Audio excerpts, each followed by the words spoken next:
ಎಲ್ಲರಿಗೂ ನಮಸ್ಕಾರ. ರುಚಿ ಅಡುಗೆಗೆ ಸ್ವಾಗತ. ಇವತ್ತು ಸಿಂಪಲ್ಲಾಗಿ ಪಾಲಕ್ ಸೊಪ್ಪಿಂದ ಕಿಚಡಿ ಮಾಡೋಣಂತೆ. ತುಂಬ ರುಚಿಯಾಗಿರುತ್ತೆ, ಆರೋಗ್ಯಕ್ಕೂ ತುಂಬಾ ಒಳ್ಳೆಯದು ಇದು. ಹಾಗಿದ್ರೆ ಶುರು ಮಾಡೋಣ. ಇದಕ್ಕೆ ಏನೇನು ಬೇಕು ಅಂತ ಮೊದಲಿಗೆ ನೋಡೋಣಂತೆ. ಫಸ್ಟಿಗೆ ಪಾಲಕ್ ಸೊಪ್ಪನ್ನ ಚೆನ್ನಾಗಿ ತೊಳೆದು ಇಟ್ಕೋಬೇಕು. ಇದು ಮಾಮೂಲಿ ಸೋನಾ ಮಸೂರಿ ಅಕ್ಕಿ 1 ಬೌಲ್ ತೊಗೊಂಡಿದ್ದೀನಿ. ನೆಕ್ಸ್ಟು ಹೆಸರುಬೇಳೆ ತೊಗೊಂಡಿದ್ದೀನಿ, ಅದು ಕೂಡ 1 ಬೌಲು. ನಾನು ಒಬ್ಬರಿಗೆ ಮಾಡಿ ತೋರಿಸ್ತಾ ಇದ್ದೀನಿ. ನೀವು ಜಾಸ್ತಿ ಜನಕ್ಕೆ ಮಾಡಬೇಕಾದ್ರೆ ಕ್ವಾಂಟಿಟಿ ಜಾಸ್ತಿ ಮಾಡ್ಕೊಳ್ಬೇಕು. 4 ಹಸಿಮೆಣಸಿನ್ಕಾಯಿ ತೊಗೊಂಡಿದ್ದೀನಿ, ನೀವು ಜಾಸ್ತಿ ಬೇಕಾದರೆ ಕೂಡ ಹಾಕ್ಕೊಳ್ಬೋದು. ಶುಂಠಿ 1 ಇಂಚು, 7 ಎಸಳು ಬೆಳ್ಳುಳ್ಳಿ ತೊಗೊಂಡಿದ್ದೀನಿ, ಸಣ್ಣದಾಗಿ ಕಟ್ ಮಾಡ್ಕೊಂಡಿದ್ದೀನಿ ಅದನ್ನು. ಸ್ವಲ್ಪ ಕರಿಬೇವಿನ ಸೊಪ್ಪು, ಸಣ್ಣದಾಗಿ ಹೆಚ್ಚಿರೋ ಟೊಮೊಟೊ, ಸಣ್ಣ ಟೊಮೊಟೊ ತೊಗೊಳ್ಳಿ. ಅರ್ಧ ಸ್ಪೂನ್ ಧನಿಯಾ ಪೌಡರು, ಅರ್ಧ ಸ್ಪೂನು ಜೀರಾ ಪೌಡರು, 1/4 ಸ್ಪೂನು ಅರಿಶಿನ. ಇವಾಗ 1 ಬೌಲ್ ತೊಗೊಂಡು ಅಕ್ಕಿ ಮತ್ತು ಹೆಸರುಬೇಳೆ ಹಾಕ್ಕೊಂಡು ಚೆನ್ನಾಗಿ ತೊಳ್ಕೊಳ್ಳೋಣಂತೆ. ಇವಾಗ ಚೆನ್ನಾಗಿ ತೊಳೆದಿದ್ದಾಗಿದೆ. ಇದನ್ನು ನೀರೆಲ್ಲ ಬಸಿಬಿಟ್ಟು ತೆಗೆದಿಟ್ಕೊಳ್ಳೋಣ.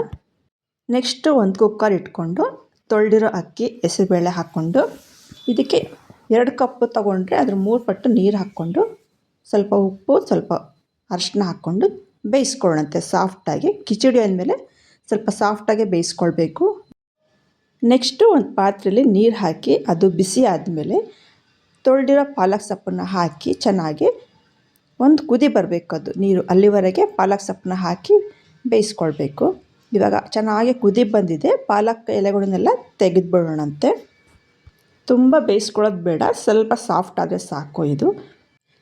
ನೆಕ್ಸ್ಟು ಒಂದು ಬೌಲಿಗೆ ತಣ್ಣನೆ ನೀರು ಹಾಕಿಬಿಟ್ಟು ಪಾಲಕ್ ಎಲೆನ ಅದರೊಳಗಡೆ ಹಾಕೋಣ.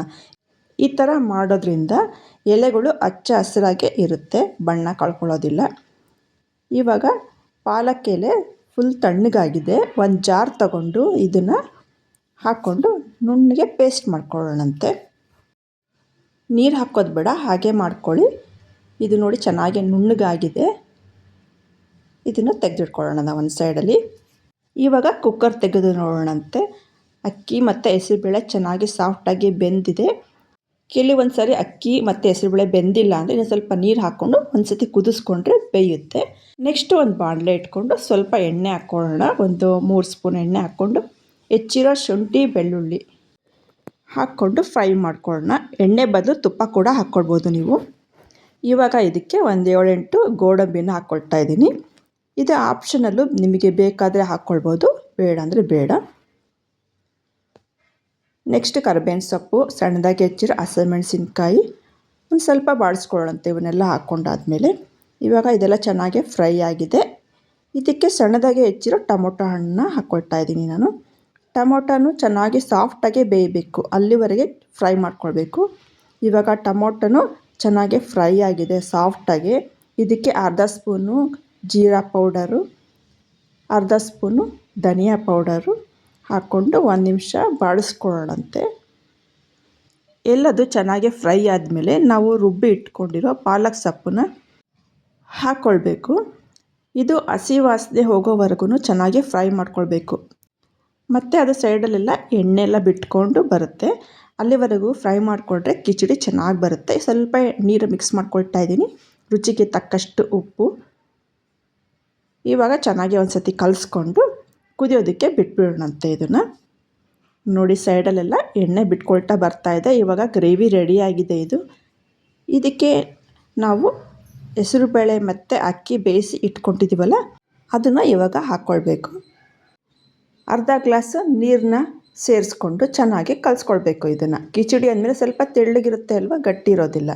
ಹಾಗಾಗಿ ನೀರನ್ನ ಮಿಕ್ಸ್ ಮಾಡಿಕೊಂಡು ಚೆನ್ನಾಗಿ ಕಲಿಸ್ಕೊಳ್ಬೇಕು. ಹೆಸರುಬೇಳೆ, ಅಕ್ಕಿ ಮತ್ತು ಗೊಜ್ಜು ಎಲ್ಲ ಚೆನ್ನಾಗಿ ಮಿಕ್ಸ್ ಆಗಬೇಕು. ಇದು ಹೊಂದ್ಕೊಳ್ಬೇಕು. ಅಲ್ಲಿವರೆಗೂ ಮಿಕ್ಸ್ ಮಾಡಿಕೊಂಡ್ರೆ ಕಿಚಡಿ ರೆಡಿಯಾಗುತ್ತೆ. ಆಲ್ರೆಡಿ ಅಕ್ಕಿ, ಹೆಸರುಬೇಳೆ, ಪಾಲಕ್ ಸೊಪ್ಪು ಎಲ್ಲ ಬೆಂದಿರೋದ್ರಿಂದ 2 ನಿಮಿಷ ಕಲಿಸ್ಕೊಂಡ್ರೆ ಸಾಕು, ತುಂಬ ಹೊತ್ತು ಹಿಡಿಯೋದಿಲ್ಲ ಇದು. ಇವಾಗ ಹೆಸರುಬೇಳೆ ಕಿಚಡಿ ತಿನ್ನೋದಕ್ಕೆ ರೆಡಿಯಾಗಿದೆ.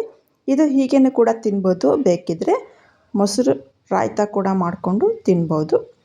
ನಾನು ಪ್ಲೇಟಿಗೆ ಹಾಕಿ ಸರ್ವ್ ಮಾಡಿ ಇಟ್ಟಿದ್ದೀನಿ. ನೋಡಿ ಎಷ್ಟು ಕಲರ್ಫುಲ್ಲಾಗಿ ಕಾಣ್ತಾ ಇದೆ ಅಲ್ವಾ. ಅಷ್ಟೇ ಕೂಡ ಹೆಲ್ತಿಯಾಗಿರುತ್ತೆ, ರುಚಿಯಾಗಿರುತ್ತೆ. ಒಂದು ಸತಿ ಮಾಡಿ ತಿನ್ಬೋದು, ಇದನ್ನು ಸಖತ್ತಾಗಿರುತ್ತೆ ಇದು. ನಿಮಗೆ ಹೇಗನ್ನಿಸ್ತು ಈ ರೆಸಿಪಿ ನಿಮಗೆ ಇಷ್ಟ ಆಗಿದರೆ ಶೇರ್ ಮಾಡಿ, ಲೈಕ್ ಮಾಡಿ, ಕಮೆಂಟ್ ಮಾಡಿ.